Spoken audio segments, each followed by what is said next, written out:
याद आई हमको, किसी गांव में कथा हो रही थी भागवत जी की। एक आदमी गया तो वो चोर था, डकैत, बहुत ऊंचे लेवल का डकैत।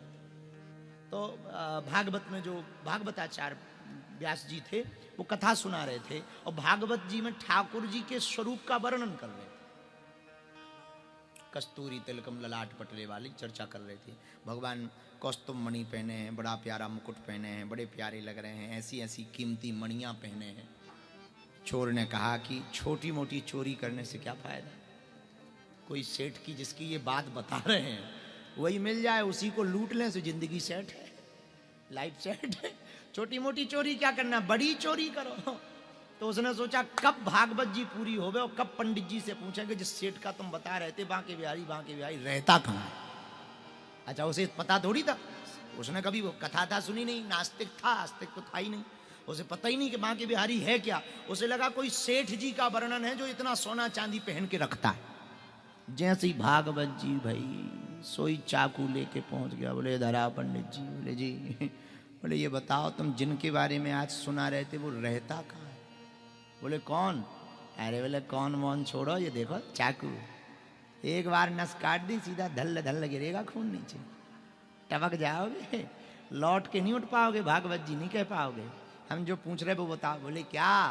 अरे बोले बता रहे थे ना आप आज दिन में जो वो सोना चांदी पहन के रखता है, बहुत सुंदर सा है, बड़े बड़े बाल हैं, बताओ वो सेठ रहता कहाँ है। पंडित जी समझ गए। बोले भैया पता लिख लो, हमें छोड़ दो, दिखाओ पता। वृंदावन बांके बिहारी मंदिर, निधिवन के पास में वो रहते हैं। कैसे हैं, सांवले हैं। उम्र क्या होगी। बोले ज्यादा नहीं है, 10-12 साल की। अरे बोले बच्चा ही है फिर तो। चोर ने सोचा फिर तो और मजा, जब बच्चा है और इतनी संपत्ति है लूटने में कम समय लगेगा, बच्चे तो थोड़ी ही डर जाते। अब आया पैदल पैदल, रातों भर चला, कई महीने लगे चोर को पहुंचने में वृंदावन। तो पूछा भैया एक बात बताओ, यहाँ बांके बिहारी सेठ कौन रहता है। तो लोग बोले सेठ हेठ तो नहीं है पर मंदिर है। उसने कहा मंदिर ही बता। जैसे ही मंदिर आया सो ठाकुर जी को देखा। अरे बोले यहाँ तो और चोरी सरल है, लड़का ना चलता है ना फिरता है ना बोलता है, सो ना चिल्लाएगा ना कुछ, बिना चाकू के ही लुट जाएगा। आओ आओ भाई, चलता भी नहीं है बोलता भी नहीं, तो बिना चाकू के भी तो लुट जाएगा। तो बोले ये तो और अच्छा है, ये तो और बढ़िया है। अब वो रोज वहीं पे सेवा करने लगा, सेवादार बन गया। कभी झाड़ू लगावे, कभी पोंछा लगावे, कभी कुछ करे कभी कुछ करे। अच्छा लगाए झाड़ू, वो देखे ठाकुर जी की तरफ, चांदी कितनी होगी, मुकुट तो सोना ही को है, हाँ पक्को है, 100 ग्राम तो हुई है। अरे नहीं नहीं, पगुआ भर है, पगुआ भर 250 ग्राम है। वो गुणा भाग रोज लगाए, कितने की जुगाड़ है। 4-5 लाख का मटेरियल था। बोले इतनी में तो लाइफ सेट हो जाना। छोटी मोटी चोरी करता था, 10, 50, 500, सस्ता जमाना। बोलिए रोज यही करे, रोज सफाई करे, रोज चेक करे कि कब भीड़ हटे और कब कैसे एकांत हो गए और कब हम जो है लूट लें। पर भक्तों का तो मेला, कभी पुजारी जी कभी गोसाई जी रह जावे, कभी कोई संत जी कीर्तन करें। अब बोले अब ये रह रहे कीर्तन कर रहे, चोरी करेंगे, हल्ला मचा देंगे, पकड़े जाएंगे, काय को। 60 साल बीत गए, बुढ़ापा आ गया, लेकिन वो भी इतना पक्का चोर था, गया ही नहीं। अब तो झोपड़ी भी बना ली सामने। बोले नजदीक रहेंगे तो आने जाने में ज्यादा देर भी नहीं लगेगा। धीरे धीरे पैर शिथिल हो गए, आंखें झल गईं, ढल गईं, रेटिना छा गया मोतियां बिन। जब 60 साल हो गए, चलते नहीं बना, फिर भी चित्त में वही बात है, भले ही बुढ़ापा है, रुक जाओ, किसी दिन तो एकदम से भीड़ खत्म होगी, उस दिन लूटेंगे। शाम का समय था, 5 बजे थे। किसी ने दरवाजे पर दस्तक दी। दरवाजा खटखटाया झोपड़ी का, तो इसने भीतर से पूछा कपकपाती आवाज, कौन है। बाहर से आवाज आई, दरवाजा खोलो, हम सेठ जी हैं। कौन सेठ जी। अरे बोले दरवाजा तो खोलो। जैसे ही इसने, पैदल तो चल नहीं पा रहा था, खिसकता हुआ गया, लंबी दाढ़ी थी बेचारे की, शरीर सूख गया था। जैसे ही दरवाजा खोला, नक से सिख तक देखा, श्याम सुंदर मुरली मनोहर, पीतांबर पहने, मोर मुकुट पहने, बनमाला पहने हुए हैं, स्वर्ण चांदियों के आभूषण पहने गोविंद खड़े हुए हैं। जैसे इसने देखा, अब भगवान की वाणी सुनना। पता है ठाकुर जी क्या बोले? बोले ले आप लूटना चाह रहे थे, लो लूट लो, लूट लो। इसने हाथ जोड़ के कहा, आप क्या खाक लूटे? जिसने हमको लूट लिया उसको क्या लूट? जिसने हमको लूट लिया, अब क्या तुम्हें लूटे? हमको लूट लिया है, अब तुम लूटे।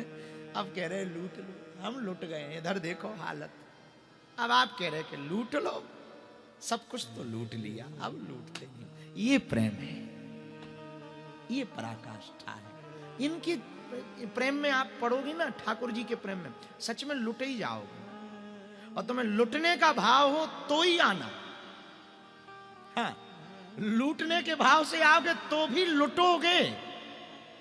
तुम इस रास्ते में यदि लूटने के भाव से भी आए तो लुट के ही जाओगे। हम क्या, हमारे पास जितने भी चेले आते हैं और जब हमारे वो चेले बनते हैं, हम कह देते होशियार रहना। हाँ, तुम इस चक्कर में मत रहना कि हम तुम्हें राजा बना दें, हो सकता हम तुम्हें रंक बनाएं।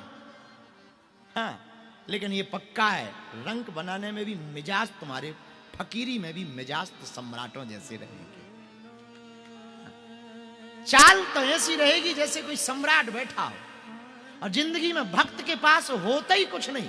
लोगों को लगता होगा बागेश्वर बाबा बड़ा नाम, बड़े बड़े प्रधानमंत्रियों से मिलता, राष्ट्रपतियों से मिलता, हवाई जहाजों पे चलता। अरे आपको कहानी पता नहीं होगी हमारी। हम बहुत उल्टे आदमी हैं। जेब में फूटी कौड़ी ना हो, पर दिखावा तो अपन एक नंबर का करते हैं, एक नंबर का। जेब में फूटी।